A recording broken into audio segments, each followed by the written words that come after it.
favorite subjects. For me, one of my favorite subjects, and the way that, like a marketer and a brand builder and myself always try to think is like, if I could depict the perfect image of Latinos that I would like to see in every newspaper, in every media organization, in every company, what would be that image? Is the image of Latinos as small businesses, as what we are, entrepreneurs giving away. So this conversation is really deeply close to my heart, and I am very grateful for the opportunity to have that. Small businesses are key to America, key to corporations. I think that all of the companies that have signed the Hispanic Promise that I talk to in regular basis are always asking, how do I get more suppliers? How do I diversify my supplier pipeline? How do I understand better? How do I connect better with small businesses? And I would like to set the tone by asking my friend and honorable member of the SBA, Mark Madrid, to give us some data about the situation of small business in America today. Well, Claudia, first of all, you're distinguished in energy, action, and strategy, my friend. Congratulations to you and the team. And I'd like to start off, if there are small business owners in the room, or you're an aspiring entrepreneur, or you're a startup, please stand. That's where it should all start. Yes, yes. As it should be. Congratulations.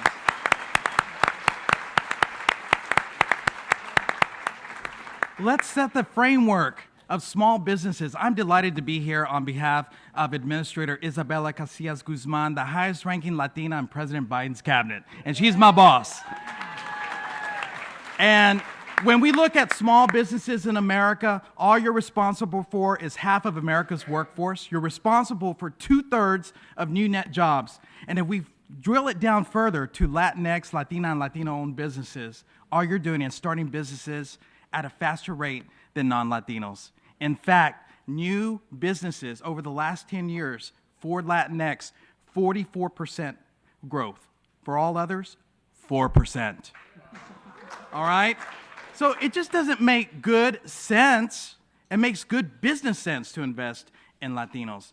And I'll close it up with the ultimate wrapper, right? That you heard from my dear friend Ana Valdez, the Latino GDP report. We should say it in unison by now. US Latinos, 5th largest GDP in the world. So that's how we wrap it up in terms of an economic position for Latino GDP and framing it in the realm of Latinx businesses across the United States. Economic force. I'll close by this. Administrator Guzman says that small businesses are the giants of our economy, and I couldn't agree more. Thank you.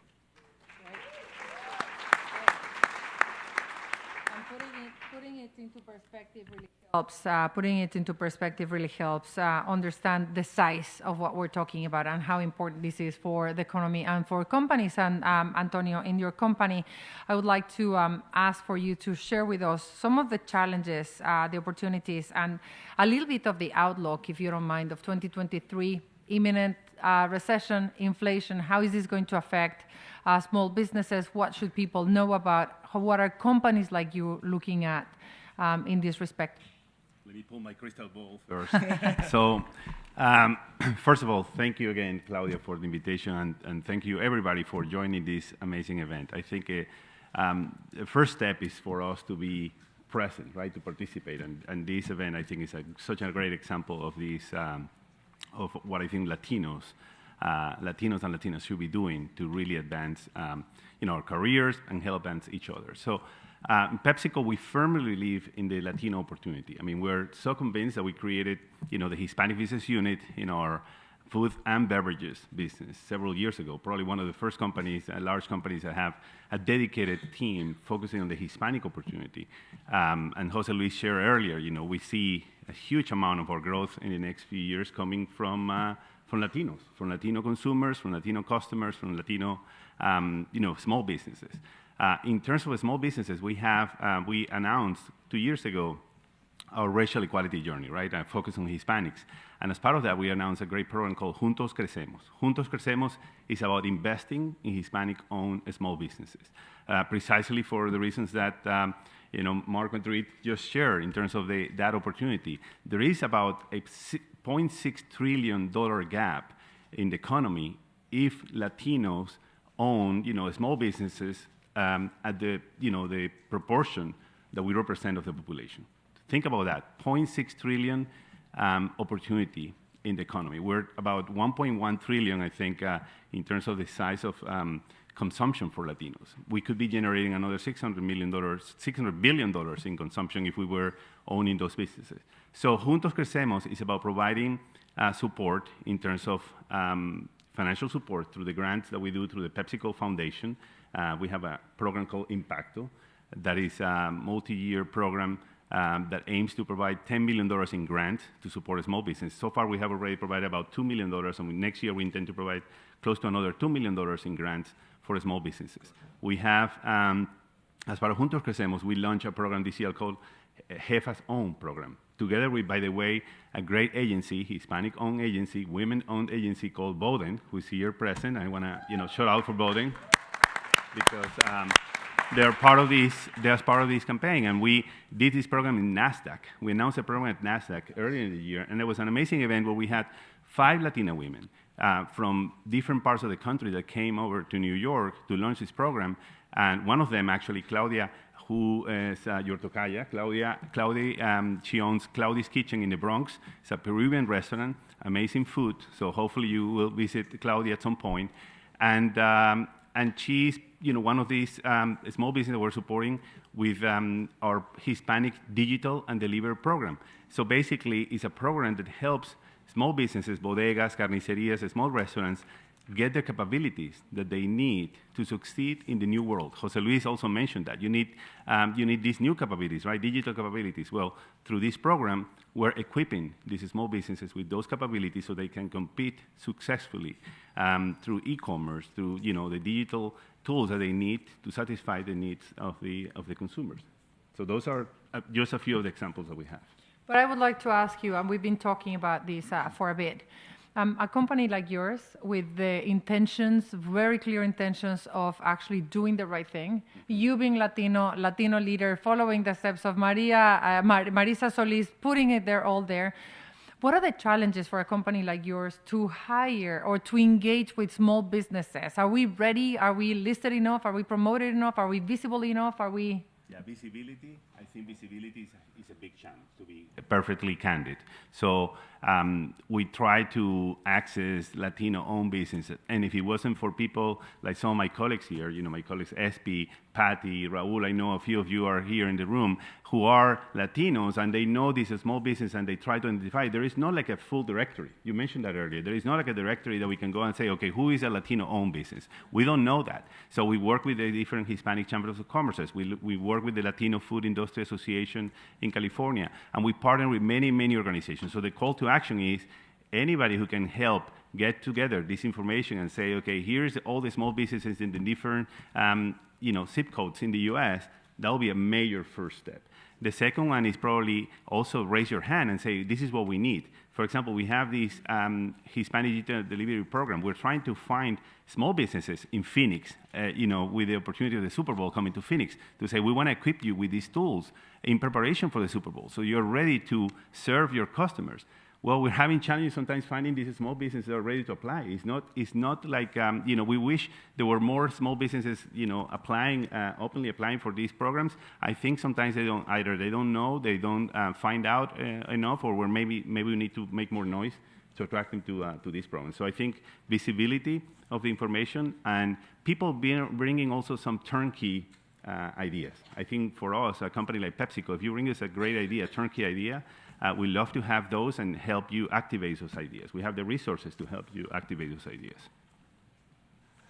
Mark, pretty much I think that, and Antonio, when we were preparing for this call, we were looking at visibility is one of the challenges, access one way to the other, like small businesses.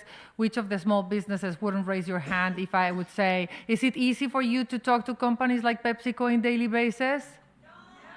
Right, so we have an issue here that we're trying to solve, and we're solving oriented, so we'll try to actually put a platform together to make sure that we have that access, that visibility, that platform of promotion. But I would like to call on Mark, but not before talking about the readiness.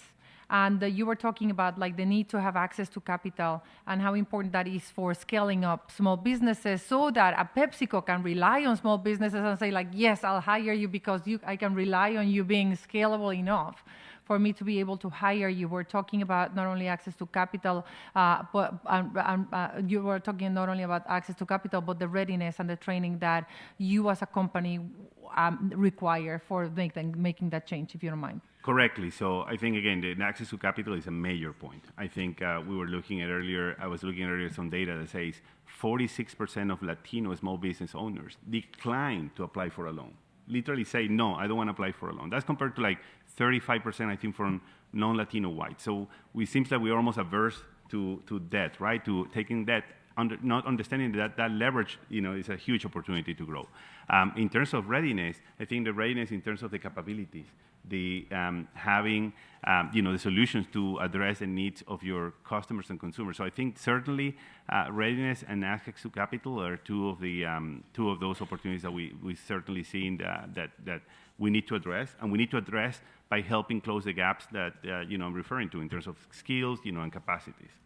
And I'm going to pass it on to Mark, but I would like to ask for those companies here in the audience, like major companies, if you don't mind just like raising your hand, if you also agree with Antonio that it would be great to have more visibility about small businesses, more access to capital, and having small businesses more ready for you to be able to actually get them into your procurement. Can you raise your hands if you agree in those 3 points? So I think that we have, like enough of us on this group so that we can put together some action points to make sure that we address that point.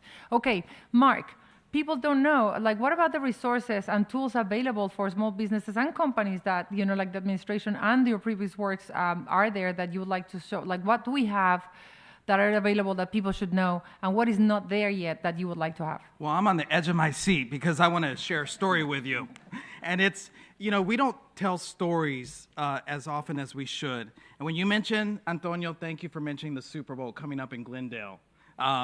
But it reminds me of Super Bowl 50 in Houston, Texas, where there's an entrepreneur named Maria Rios who has been here before. You know Maria Rios? She's referenced as the queen of trash. She has no problem being referenced that way because she is the first Latina multi-million-dollar waste management firm in the country. And so when the NFL came a-calling to Houston, Texas for Super Bowl 50, guess who got the portable toilets contract? Maria Rios. And she herself has said, you know what, Mark, and the administrator says this all the time, we don't have legal support, access to capital providers, and, those resources on speed dial. Maria taught me long ago, I've known her for about 14 years, she said, know your banker before you need the money. Right? And so in order for her to get that first dump truck, it wasn't easy for her because she had some of those cultural values that we espoused earlier today, the mattress money. We don't want to owe people. But she learned through her community college education. We share this sentiment. No one can ever take your education from you. She learned through her business plan through the University of Houston that later became her growth plan. She still has that from 20 years ago. It has matured and evolved. But in order to get that first dump truck, now she has over 40. She needed a loan. And I'll never forget it when she shared that story 20 years ago when the loan department came back and they said to her, well, we're looking for Mario Rios. She said, that's not an O, that's an A. I'm Maria Rios and I'm the owner of this company and I will sign those closing documents. So there's a lot to that story, including getting ready, like you said, certification and procurement ready. Before you're eligible for procurement contracts, you need to get certified. And it's not as easy as it seems. It's hard. It takes time. We talk about opportunity cost. In order to go for something like that, you need to give something else up. But I want to preach it here from the altar that it might make good business sense to think about diversifying your revenue portfolio, about building capacity, because you can't go to these procurement contracts without building your capacity. When you're ready and you get certified and it takes you 4 years to get that first opportunity, whether it's with the municipal government, the county jail, whether it's with the state or the federal government, whether it's with transportation, a sports team, the independent school district, you need to make sure you have the capacity. I'll close with this. It's hard times right now. Our Latino and Latina entrepreneurs and our U.S. business owners overall, it used to be about customer retention and acquisition was the #1 issue. That's flipped on its head. Now it's workforce development, hiring, recruiting. It's about supply chain management, digitization. It's about exporting, cybersecurity, all these things on the mind of business owners. But I'm convinced with the number of people that stood up at the very beginning of this session, and you talk about visible, they were visible. So it's our obligation to increase and help them increase their capacity. Thank you.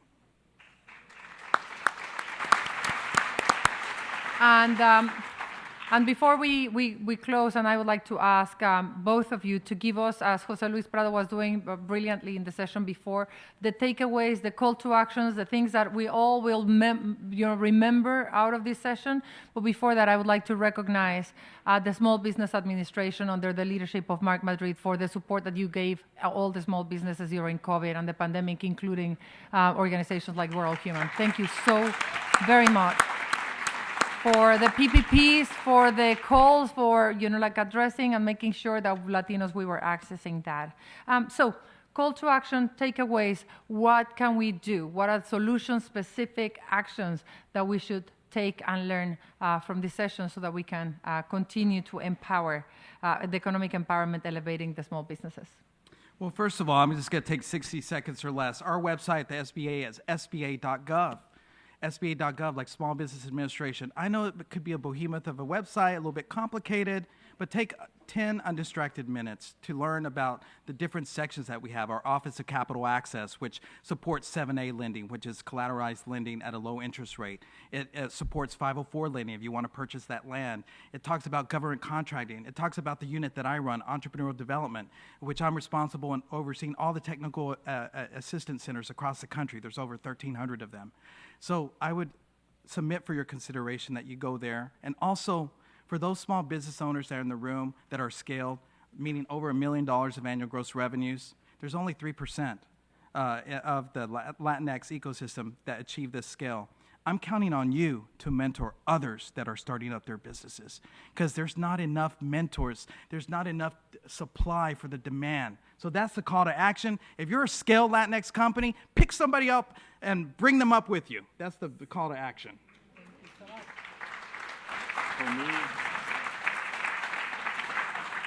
For me, again, it goes back to representation and education. So the call to action is to play a real active role in educating everybody about this opportunity.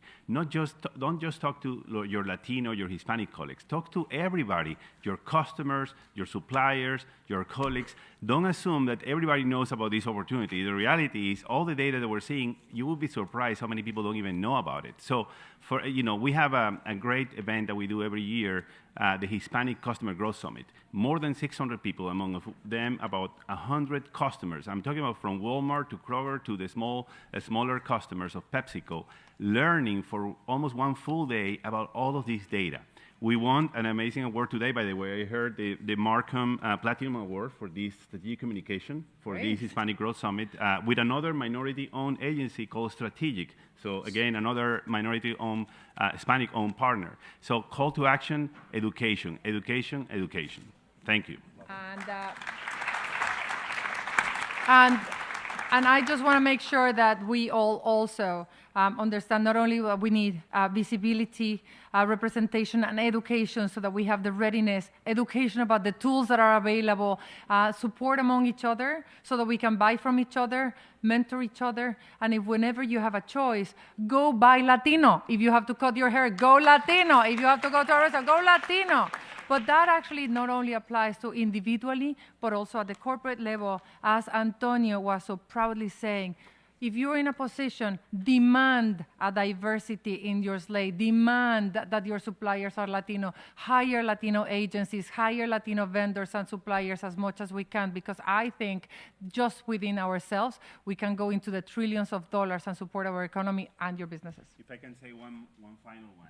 Most likely, especially people who are part of companies, have an ERG, Hispanic ERG, and if you don't have it, you have to create it tomorrow. And make sure you're an active participant. We have our Adelante colleagues from our Hispanic ERG of PepsiCo here as well. Make sure they are really visible, give them visibility, give them access, and give them a sponsorship, which is also very important. Thank you. Ladies and gentlemen, give it to Antonio and to Mark. Thank you so much.